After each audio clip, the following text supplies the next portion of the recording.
નિર્માણ સ્પેશિયલમાં હું પંકજ સાધુ તમારું સ્વાગત કરું છું મિત્રો. આજે વાત કરવી છે વિશ્વને યુદ્ધમાં ધકેલનાર ગૌમુખી વાઘ કોણ છે. તમને સવાલ થશે ગૌમુખી વાઘ એટલે શું? ગૌમુખી વાઘ માટે તમારે પંચતંત્રની વાર્તા વાંચવી પડે કે એક વાઘ હતો, એ વૃદ્ધ થઈ ગયો, એટલે શિકાર ના કરી શકે. એટલે એને શું કર્યું કે ગાય જેને મારી નાખી હતી એનું મોં પહેરી લીધું. એટલે હરણ બિચારો એમ સમજે કે આ ગાય છે, આની પાસે આ તો આપણને કે ઈજા કરે જ નહીં, એટલે ગાયની પાસે પહોંચી જાય અને પછી એ ગૌમુખી વાઘ એનો શિકાર કરી લે. આમ દુનિયા આખી લડે છે. Bharat, Pakistan, Iran, America, Israel, Palestine, Hamas, Russia અને યુક્રેન. આ યુદ્ધો કેમ થાય છે? તમે સમજો, હું પાકિસ્તાનની જ વાત કરું કે પાકિસ્તાને જો 1947 થી અત્યાર સુધી ભારતની વિરુદ્ધ કાવતરા કરવા અને આઈએસઆઈના દ્વારા, તમે હમણાં પિક્ચર ધુરંધર જોયું હશે, જો એની મૂડી ના બગાડી હોત તો કદાચ એ ભારતના સમકક્ષ આઈને ઊભું રહ્યું હોત. કમસે કમ બે દેશના સ્વતંત્રતા એક જ તારીખે મળી, 14 ઓગસ્ટ 15 ઓગસ્ટ 1947. આજે એ ક્યાં છે? પણ સવાલ એ થાય છે તમને કોઈ દિવસ કે દુનિયાને યુદ્ધમાં ધકેલનાર કોણ છે? મિત્રો, હું તમને એક વાત કરું કે એક કંપની આવી હતી, ઈસ્ટ ઇન્ડિયા કંપની. હું તમને પેલા મોતના આંકડા ખબર છે? હમણાં ઈરાન જોડે જે યુએસનું યુદ્ધ થયું ને એમાં 3400 મોત, અને હમાસમાં પેલેસ્ટાઇનમાં ઇઝરાયલ યુદ્ધ થયું 73000 મોત, અને રશિયા અને યુક્રેનના યુદ્ધની અંદર 55000 મોત. વિચાર કરો, એ નિર્દોષ માણસો કે પોતાના દેશ નું વર્ચસ્વ પેદા કરવા માટે, જનૂન ઊભું કરવા માટે હુમલો કરનાર દેશને ખબર નથી કે ત્યાં કેવી સ્થિતિ સર્જાય છે.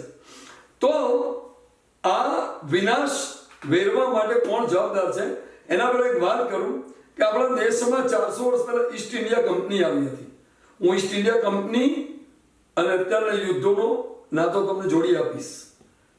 એ કંપની કોઈ પણ દેશની અંદર જાય એટલે પહેલા વેપારથી શરૂઆત કરે, પછી વહીવટમાં દખલઅંદાજી. કારણ કે જો એકલો વેપારી લઈને નથી ચાલતી, એની પાસે સાથે 70,000 28,000 થી 70,000 સૈનિકો લઈ જતી. અને ભાઈ સૈનિકોનું ક્યાં જરૂર છે? જો તમારે વેપાર કરવો, સૈનિક કેમ લઈ જાઓ છો? અને તમે જો લખનૌના નવાબ વાજી અદલીથી એણે શરૂઆત કરી હતી, સજેશન આપ્યું અને પછી કીધું કે તમને નહીં ફાવે ચલાવતા, લાવો અમે તમારું રાજ્ય ચલાવીને આપીએ, અને લખનૌ કબજે કર્યું. પછી શરૂ કર્યું ભારતમાં બધે. આવું એને આખા વિશ્વમાં કરેલું છે.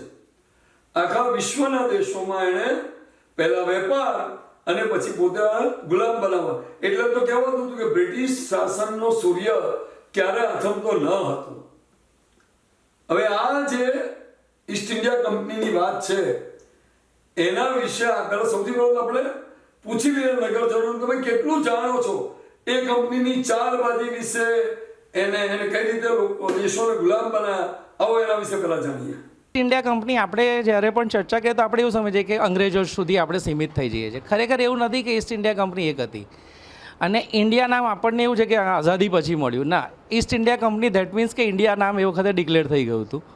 કારણ આપણે જોઈએ તો કેવું હતું કે જે વેપાર સિલ્ક રૂટ ઉપર થતો હતો અને યુરોપિયન કન્ટ્રીની પોતાની જરૂરિયાત અને બાકી બધા દેશોની જે જરૂરિયાત પૂરી કરવા માટે ભારતમાંથી જે પણ વેપાર થતો હતો એ ત્યાં પહોંચાડવા માટે જ્યારે એમને એમ થયું કે આપણને ખૂબ મોંઘી વસ્તુ મળી રહી છે, ત્યારે એમને એ ધંધામાં મેળવવા માટે કે એમાં આગળ આવવા માટે એ લોકોએ આ બાજુ આવીને વેપારનો પરવાનો, કે જો આપણે આ વેપાર ડાયરેક્ટ એન્ટર થઈએ તો આપણે ફાયદો થઈ શકે એવો છે. અને એના માટેનું મેઇન સીધો વિષય આવે છે કે ભાઈ જે બંદરો હોય એ બંદરો ઉપર વેપાર કરવા માટે આપણે એન્ટર થઈએ તો ત્યાંથી આપણને ખબર પડે કે કયા ભાવે ઉતર્યું છે અને ત્યાંથી સીધું આપણે ખરીદી શકીએ.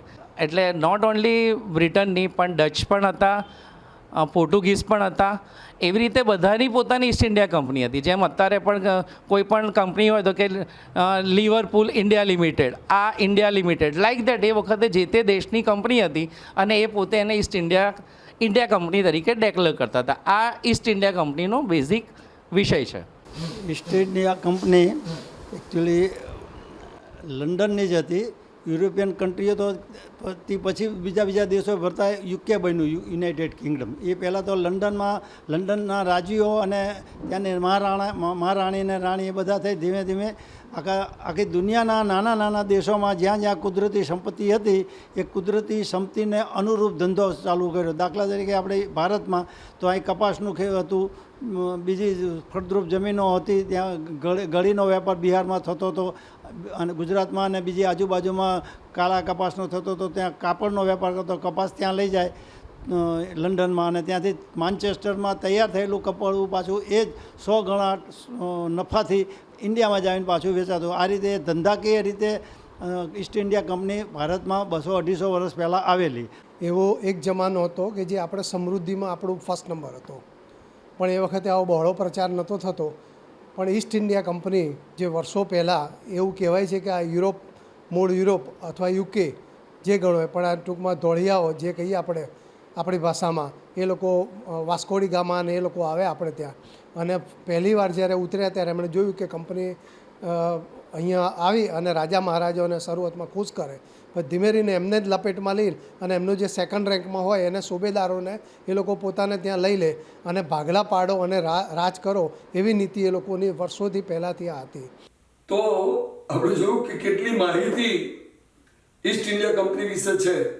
હવે હું તમને એ કહી દઉં કે અત્યારના યુદ્ધો ભડકાવનારો, જાતિ વચ્ચે સંઘર્ષ કરાવનારો, એ જમાનામાં એક રાજાને તોપ આપવી અને ઉશ્કેરવો કે પેલા રાજા ચામડાને વાપરે છે અને હત્યાઓ કરે છે, પછી પેલાને તોપ આપવી અને પછી પેલાને બચાવમાં મદદમાં પહોંચી જવું, આ પ્રવૃત્તિ કરી અને દુનિયાને ઉશ્કેરવી, આ બધું કરનાર કોણ હતું? જાણો છો કોણ છે? Deep state. આખી વિશ્વની અંદર જાતિવાદી વૈમનસ્ય ફેલાવવું, આ મને મળેલી માહિતી તમને શેર કરું છું. અને દેશને લડાવવા, આ મારું અનુમાન છે, પ્રમાણભૂત રીતે હું નથી કહી શકતો, પણ એના જાણકાર તમને કહી શકે કે કઈ રીતે 426 વર્ષથી કયા એવા 200 ધુરંધર અબજોપતિઓ છે જે લોકો દુનિયાને ક્યાંય પણ પહેલા વિનાશ મેળવો, પછી દેખાય ગૌમુખી વાઘ, મદદ માટે પહોંચી ગયા. જો કેટલા દયાળુ છે. હવે રસ્તા બાંધી આપશે, ઈરાનમાં જઈને મસ્જિદો બાંધી આપશે, શાળાઓ બાંધી આપશે, હોસ્પિટલ બાંધી આપશે, પણ એ પહેલા હથિયારો વેચી અને પોતાનો નફો કરી લીધો. હવે યુક્રેનને ઊભું કરવામાં નફો ઊભો કરશે, ઈરાનમાં રસ્તા બાંધવામાં નફો ઊભો કરશે. તો આ ગૌમુખી વાઘ કોણ છે? આવો જાણકાર રાજકીય વિશ્લેષકને પૂછીએ કે આ દુનિયાને અસ્થિર બનાવનાર, જાતિવાદી સંઘર્ષ ઊભો કરનાર ગૌમુખી વાઘ કોણ છે? વિશ્વ ઉપર રાજ કરવું, ખાસ કરીને અમેરિકાના જે જ્યોર્જ સોરોસ અને એ બધા છે, અને સરકારોને પોતાના કંટ્રોલમાં રાખવી.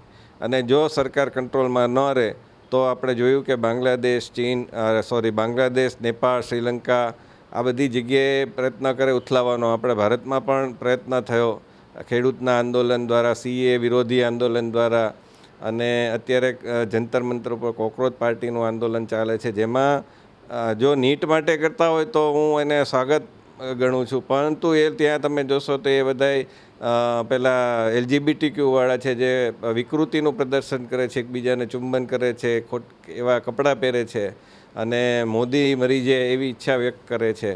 તો આ બધા છે એ. અને બીજું કે એમની ઈચ્છા એવી છે કે લોકો ડાબેરીઓ છે હંમેશા ઇસ્લામ કટ્ટરતાથી માનતા હોય, જે લોકો પંથાંતરણ કરતા હોય અને ગઝવાએ હિંદની વાત કરતા હોય, એ લોકોને સાથે લઈને ચાલે છે અને એના દ્વારા એ પોતાનો એજન્ડા પૂરો કરવાનો પ્રયત્ન કરતા હોય છે. ભારતમાં હોય તો હિન્દુ વિરોધી, અમેરિકામાં હોય તો ખ્રિસ્તી વિરોધી, એમ કરી અને એ કરતા હોય છે.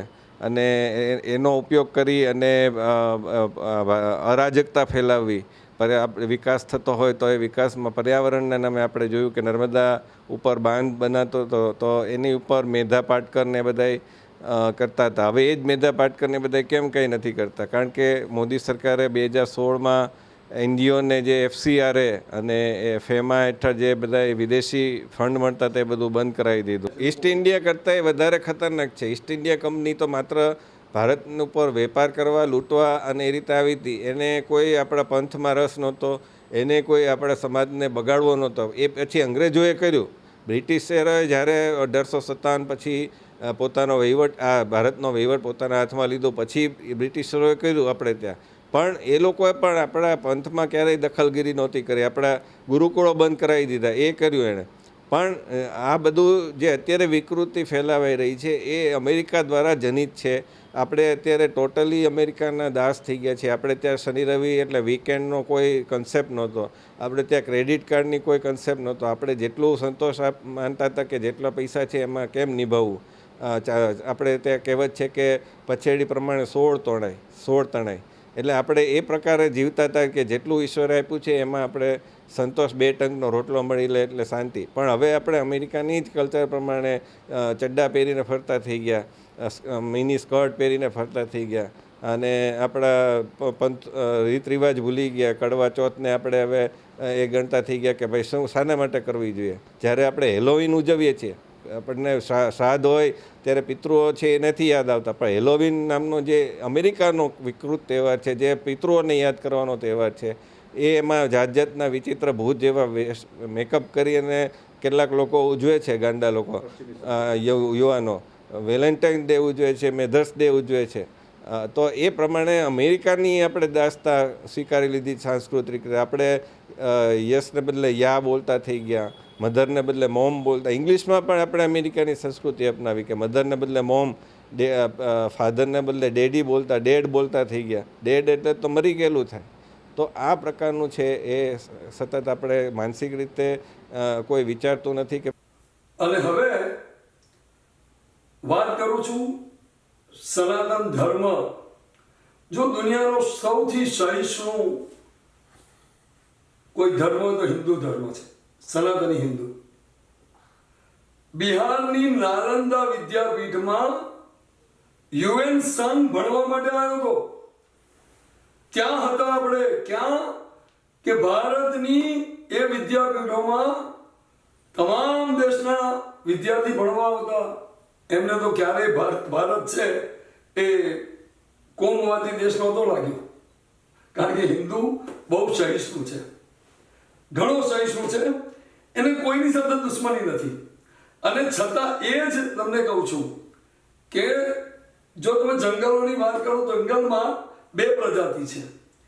એક પ્રજાતિ એવી છે ઘાસ ખાય છે, તંદુરસ્ત રહે છે, તગડી રહે છે, ક્યારેય કોઈની પર હુમલો કરતી નથી.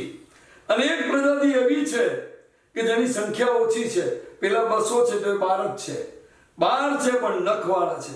એ લોકો હિંસક હુમલો કરે છે અને પેલા તગડા શાકાહારી જાનવરને મારીને ખાય છે.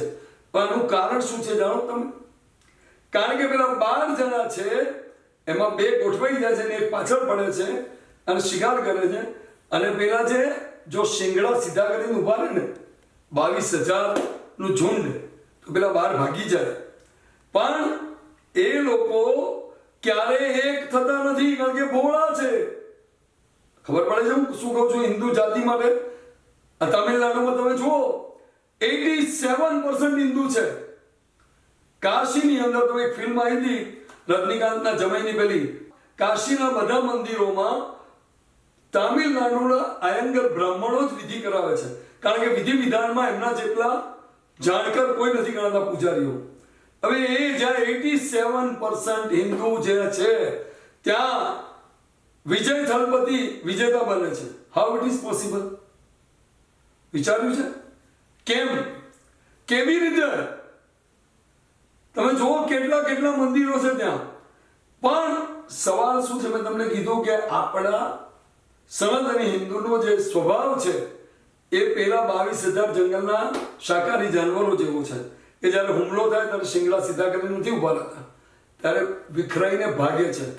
અને પેલા જે છે હિંસક જાનવરો એ લોકો બાર જ છે, પણ એ લોકો ઘેરીને એકને ટાર્ગેટ કરીને એને રેસી નાખે છે. અને આ જ વસ્તુ હું કહું છું કે શું લાગે છે વૈશ્વિક સ્તરે જે દેશની અંદર નાલંદા વિદ્યાપીઠમાં દેશ વિદેશના વિદ્યાર્થીઓ ભણવા આવતા હતા ભારતમાં, એ હિન્દુ સંસ્કૃતિ કે જેનો પ્રસાર ને પ્રચાર અફઘાનિસ્તાન સુધી ભારતમાં હતો, બર્મા આપણું હતું, આ ધીરે ધીરે બધું વિખરાઈ ગયું. જેના માટે મોદી સાહેબ અથાગ પ્રયત્ન કરે છે. મારી વાણી નથી બદલાઈ. જો મેં શિક્ષણની ટીકા પણ કરેલી છે કે હું ચમચાગીરી નથી કરતો, પણ જે હિન્દુની ઓળખ ને વિકૃત કરવામાં આવે છે વૈશ્વિક રીતે, વિદેશમાં આપણા રાષ્ટ્રધ્વજને ફાડવામાં આવે છે, જે તિરસ્કાર ફેલાવવામાં આવી રહ્યો છે, એની સામે મારો પ્રશ્ન એ જ છે કે શું એક હિન્દુ જ હિન્દુનો દુશ્મન છે? હિન્દુ સંસ્કૃતિ ને ખરેખર વૈશ્વિક લેવલે સફળ બનાવવામાં આપણે આપણા ભાઈઓના દુશ્મન છીએ? શું કહે છે પ્રજાજનો? હિન્દુઓને રાજકારણ સાથે એ વોટ બેંક તરીકે નહીં સરખાવવા જોઈએ. હિન્દુ એ કોઈ વોટ બેંક નથી. આ જે તામિલનાડુનો જે પ્રશ્ન છે ને એ તામિલનાડુનો રાજકીય પ્રશ્ન છે. એટલે હિન્દુઓ રાજકારણની સાથે રહ્યા છે, નહીં કે ખ્રિસ્તી સાથે. ત્યાં જોઈએ તો ક્યાંક સ્થાનિક રાજકારણ હોય, ક્યાંક સ્થાનિક પ્રશ્નો હોય. એ પોતે પાછા પેલા કલાકાર છે, એટલે કલાકારનું પણ ક્યાંક ને ક્યાંક રાજકારણ અંદર ઉમેરાયું હોય. પરંતુ હિન્દુઓને વોટ બેંક તરીકે નહીં જોવાય.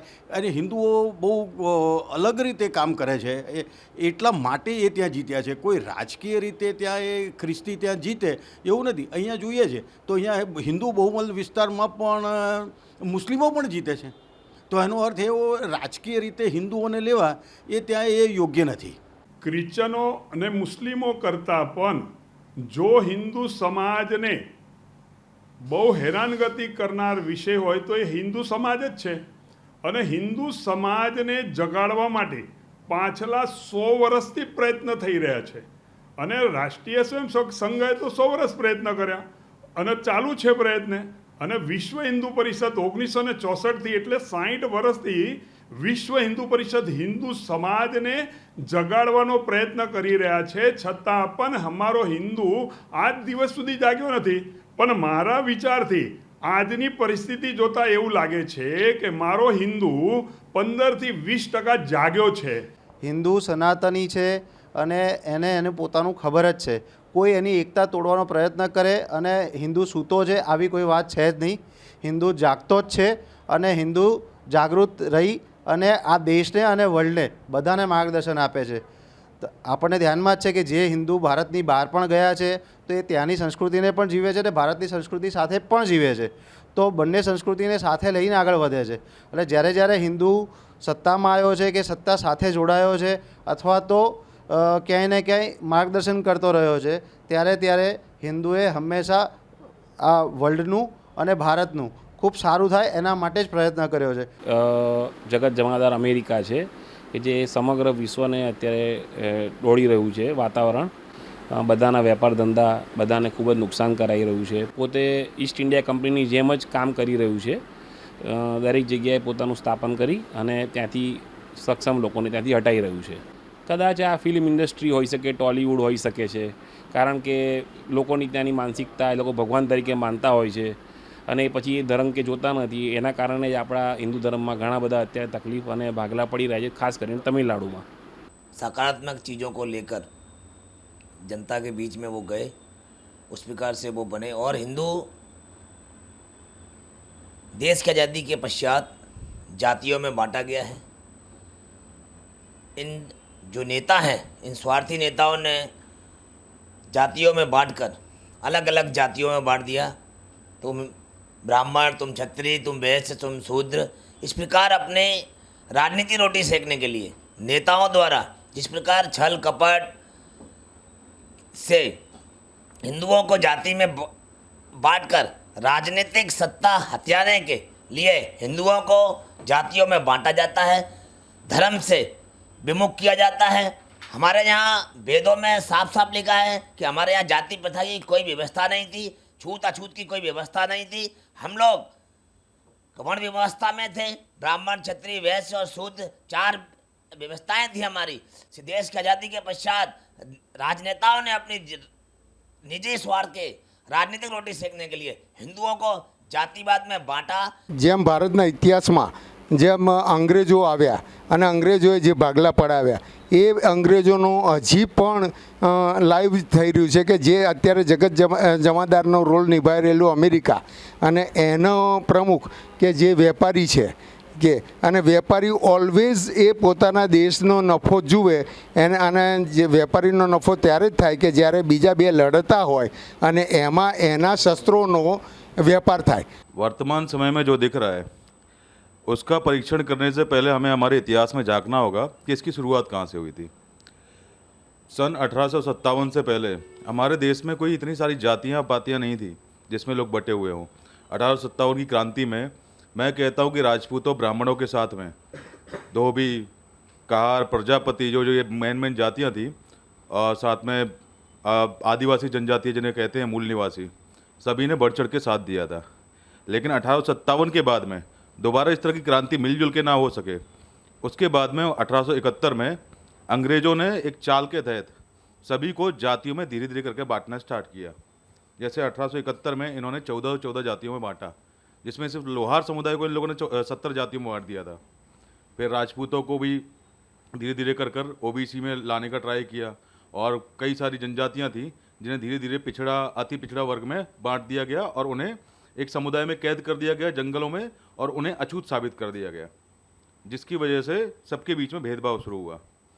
इसी को लेकर आधार रखकर उन्होंने 1931 में इन 14 जातियों में से पूरी 3500 जातियाँ बनाई। आगे जाकर यही मूल आधार बना, संविधान में यही जातियाँ बढ़कर 6500 हो गई, 6500 के आसपास। फिर एक प्रोपेगेंडा चलाया गया चलचित्रों के जरिए, नए नए उपन्यासों के जरिए, जो पहले थे नहीं। हमारे धर्म में कभी भी जातियों का उल्लेख है ही नहीं, वर्ण व्यवस्था का उल्लेख था।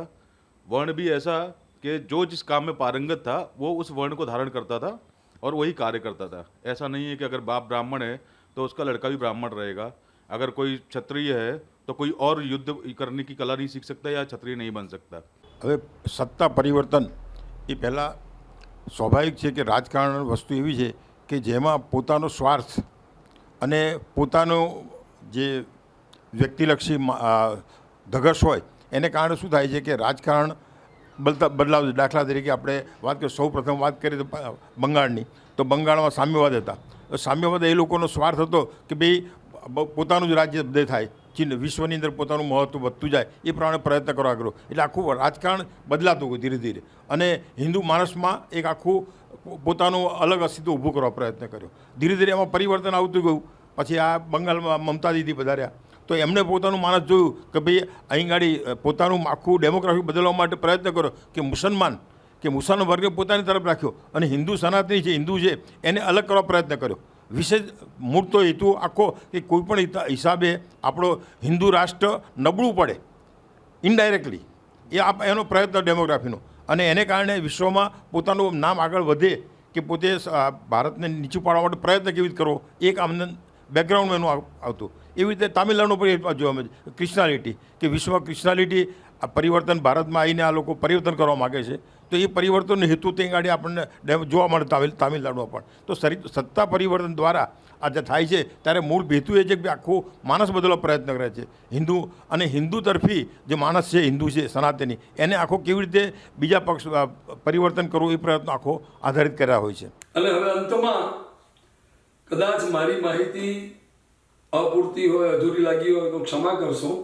કોઈના ઉપર પ્રહાર કરવાનો વિચાર નથી, પણ હું એક વસ્તુ જણાવવા માંગુ છું કે આપણે ક્યાં હતા અને આપણે હવે આ બાબતના એક અભ્યાસુ અને જાણકાર મહાનુભાવને મળીએ કે જે વિશ્વમાં ડેમોગ્રાફી બદલવા માટે, રિજીમ ચેન્જ કરવા માટે, વૈમનસ્ય ફેલાવવા માટે પ્રયત્ન કરતા એ કયા મૂડીવાદીઓ છે, કોણ મહાન વ્યક્તિઓ છે જેના પરિવારો જે 426 વર્ષથી જજુમી રહ્યા છે અને હજુ આજે પણ એમના હાથમાં જ લગામ છે, એવા લોકો વિશે થોડી વિસ્તૃત માહિતી આપણને આપશે.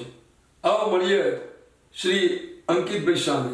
તો 400 વર્ષ પહેલાંથી જે મોડલથી આ આખું ફોર્મેટ ચાલી રહ્યું છે ડીપ સ્ટેટનું, એના કેન્દ્ર બિંદુમાં પાઉન્ડ અને dollar as a single country reserve currency status. એટલે વિશ્વના દેશોએ ફરજિયાત એ જ કરન્સીમાં પોતાનું ટ્રેડ કરવું પડે. એટલે 100થી વધુ દેશોએ પોતાના કરન્સીની ડિમાન્ડ ભંગ કરીને આર્ટિફિશિયલી પાઉન્ડ અને ડોલરને ઉપર લઈ જઈને આ આખી વ્યવસ્થાનું નિર્માણ કર્યું છે, જેમાં બાકીના દેશો 12 કલાક કામ કરે, વીકેન્ડ ઓફ ના મળે, પોતાનું ક્લાઇમેટ બરબાદ કરીને એમની માટે પ્રોડક્ટ્સ બનાવે, અને એ લોકો ડોલરની પરચેઝિંગ પાવરથી આપણે ત્યાં પોલ્યુશન ફેલાવીને ગુડ્સ પરચેસ કરીને જાય, પોતાનું ક્લાઇમેટ ક્લીન રાખે, બીજા દેશોના નેચરલ રિસોર્સિસ ખતમ કરે, બીજા લોકોના લેબરનો એબ્યુઝ કરીને પોતે વીકેન્ડ ઓફ અને વર્ષના 5-5 વેકેશન કાઢે.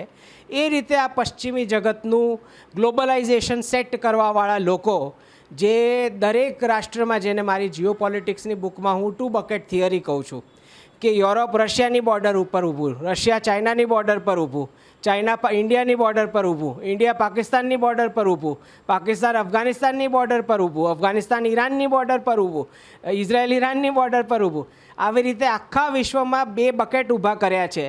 એક બકેટને ડોલર્સ અને આર્મ્સ અઢળક આપવામાં આવે અને બાજુના દેશને સેન્કશન કરવામાં આવે. 2 દેશો બાજે અને ડોલર રિઝર્વ કરન્સી સ્ટેટસમાં કન્ટિન્યુ કરે. આ જે આખી વ્યવસ્થા કરી એ લોકોએ વોર કરાવવાની, પછી વોર કરાવ્યા પછી એના રિકન્સ્ટ્રક્શનના કોન્ટ્રાક્ટ્સ પણ ડોલરવાળી કંપનીઝને જાય, પછી હ્યુમેનિટેરિયન એઇડના કોન્ટ્રાક્ટ્સ પણ એ જ કંપનીઝને જાય વેસ્ટની. એ રીતે આખું વિશ્વનું આ લોકો દોરી સંચાર આ રીતે કરે, ડોલરને રિઝર્વ કરન્સી સ્ટેટસમાં રાખીને. જે આપણે જોઈ રહ્યા છે કે પાકિસ્તાન ઓક્યુપાઈડ કાશ્મીર હોય, તાઇવાન હોય, યુક્રેન હોય કે ઈરાન ઇઝરાયલ હોય કે નોર્થ કોરિયા સાઉથ કોરિયા હોય, દરેક દેશને એમ કહેવામાં આવ્યું કે તમારો બાજુવાળો રાષ્ટ્ર ચોર છે, બદમાશ છે, એને અમે સેન્કશન કરશું, વિચ મીન્સ કે તમારે US ડોલર સાથે કન્ટિન્યુ કરવો પડે ટ્રેડ. આ રીતે ડોલર રિઝર્વ કરન્સી સ્ટેટસમાં રહ્યું. નિર્માણ સ્પેશિયલમાં આ હતી વાત ભારતીય સંસ્કૃતિની. ફરી મળીશું આવતા સપ્તાહે. ત્યાં સુધી મને પંકજ સાધુ રજા આપશો. આવજો.